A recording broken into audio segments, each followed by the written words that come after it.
talaga. Maayos mo na naman yung problema ko sa hotel. Huwag kang mag-alala. Kapag nabigyan ako ng pera ni Mami, babayaran kita.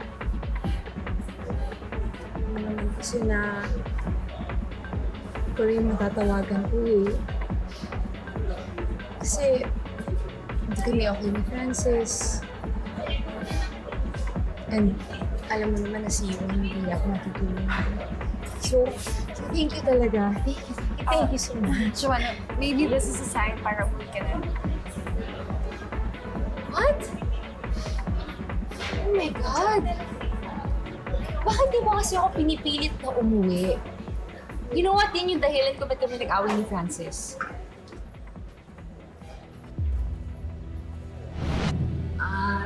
This is Ina. Siya yung alaga sa akin at tumulong. Nawalan ako ng memory. Kaya sila may mga dalang bagahe. Kasi dito na sila titira.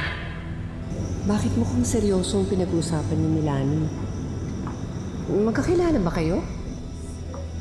Yes po, Lola. Magkakilala kami. Siya ang naging asawa ng daddy ko.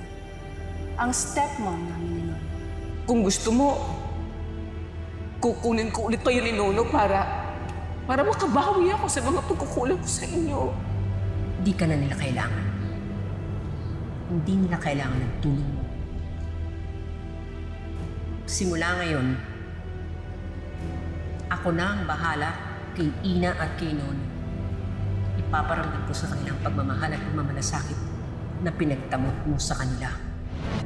Joanna, there's something you need to know. Tinatira ni Lola Oria yung girl na tumulong sa kanya. What? Ha! So, nawala lang ako. Nagpatira na siya ng kung sino-sino doon sa bahay. So, ibig sabihin, mas importante pa sa kanya yung babae niya. Hindi man lang siya nag-effort na sa UN at kausapin ako. Pero, nag-effort siya na dalhin yung babae na yun sa bahay namin. Pero here's the thing. I know her. Kilala ko yung babae. What do you mean? Ay, sabihin sa'yo mo muna kasi nililita ako sa kanya, pero she's my stepsister ko. Stepsister? Yeah.